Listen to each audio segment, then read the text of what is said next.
I have some AI stats that will blow your mind. AI stats relating to real estate that blew my mind. How about that? It's tomorrow's Juneteenth. That's awesome. Holiday weekend, right? Long weekend. We got Father's Day weekend. We got World Cup weekend. We got College World Series. It's like, what a time to be alive. So let's hop into the other stuff. In terms of what's going on in the mortgage and real estate world, rates are kind of meh. They've improved a little. So you guys can see, pardon me, since last week. Rates have come down a little bit. This is the 10-year treasury, so lower is better. But just know that a lot of that, most of that is probably because next one, both the Fed and the Middle East are getting better. So the Middle East, they signed, we worked some of that with Iran, right? We still got stuff to figure out, but the strait is open, oil is flowing.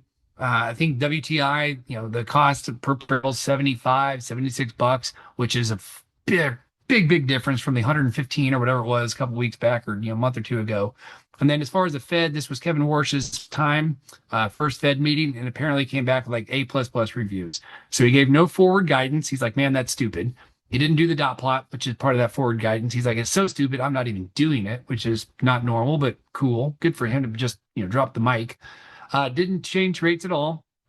And ultimately, he's going to make a lot of task force to figure out if we're actually spending money the right way in the government and other places. So, thumbs up, A++. Well done, my man. All right, so here's the median sales price. We kind of covered this last week, so I'm not going to spend a ton of time, but it shows, we're over 400,000 for the median home price. It's over 400 grand, and these are the neat charts you guys can see. And we are the highest, the red, the 2026. That is, super high. So prices keep going up for median sales prices of homes. Here's the AI stuff. Buyers, 53% would buy without a human. So that to me is crazy. Now, by the way, the source of this is Veterans United Home Loans. So I don't know how many people they surveyed. They're competitors of ours. We're not doing these surveys. So I don't know what this could be 10 people they surveyed. But the reality is 53% said they'd buy without humans. 89% said they would share financial data. That to me does not surprise me. You're a mortgage company. And so, of course, if they're going to ask me to share your financial data, I expect that to be true. So that one's not so impressive. 76% trust AI lender shopping. Again, you're shopping, you're not committing. 3 out of 4 trust it. Sure, why not? What other information's out there? 68% trust the mortgage advice. That to me, I was like, dang, that's really kind of they trust it for what it is. So that's 70%, right? 7 out of 10 basically say they trust the AI piece. Now, again, as a mortgage expert, hurts my feelings a little because I know the AI is not right, but it is what it is.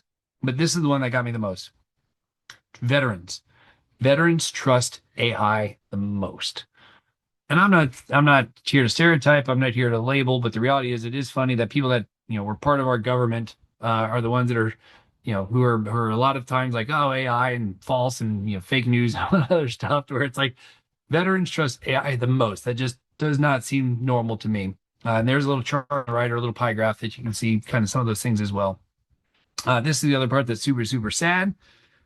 Americans are failing the money test. Now, I did look, like the article that reported this, I think it was like New York Times, but financial literacies fell to 47%. That means 1 out of every 2 people, less than that even, have financial literacy for just basic quizzes. So Gen Z scored a 38%. So I've been saying those Gen Zers, they bug me. Their financial literacy is 1 out of 3 people actually know what they're doing. And these aren't hard questions, guys. Like these are basic questions based on what I saw for some of the samples. So super sad. So if you're a parent out there, if you're somebody that is a Gen Zer, like make sure your kids and make sure you as a Gen Zer know what the heck you're doing with your money. Call us. We'll help you. Heck, I'm in the mortgage business, but I know what I'm doing. Here's a couple wild stats. Starter homes hit $1 million in 242 different cities. That is crazy to me. There's only so many cities in the Northeast and California. It's just wild. So Texas had 7 of them, which I thought was interesting. California, you'd expect, had the most with 105 of those. So not quite half, but a lot of them. But look at that map in the bottom right. 41, New York, California, 105. Crazy. Texas, 7. Washington, 8. Kind of expected that. I expected more from Washington, to be honest. But kind of a cool stat, also a sad stat. It is what it is. The typical U.S. starter home cost 200 grand, 198. So love this stat. That's probably the most interesting one that I have for this week. The AI I thought was just more surprising, but that was super interesting. All right. For those that don't know, Dallas is, well, you got to know. If you're here in Dallas, you're watching this, you know the World Cup's here. I thought this was hilarious. If you haven't seen already on social, like all these foreigners are saying, like, oh, the cuisine at Taco Bell, they're calling it cuisine. Ranch dressing is blowing people's mind. This one I thought was awesome.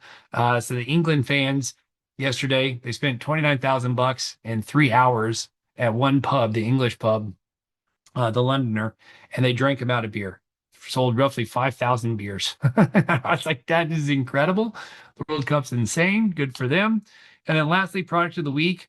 We're doing one right now. It's, I had a buddy of mine who's here that works for our company, calls it the what's it called? The two, not the two-step tango, the two home tango, where you buy before you sell. It's certainly a thing. We can certainly help. We're awesome at it, and there's a lot of good options. Mortgage meme of the week: when you're on vacation, but you're also in real estate. I'm picturing Justin. He's on our team and he's on vacation right now. So I'm going to picture that as Justin out on the surfboard on the beach, wearing the suit and tie, making his videos. And evidence of success, as always, we've gotten a lot of Google reviews recently, more than normal. Don't know what we're doing, but we're doing something right. So good for us, good for the team, good for everybody. And as always, you know what to do. Forward, share, subscribe, all that stuff. We will crush it. If you have something that you need help with, we'll be quick, we'll be good, we'll be accurate, and we'll take good care of anybody else out there. Is that a shameless plug? Absolutely. Call the mortgage market team, because when you think mortgage, think Mark.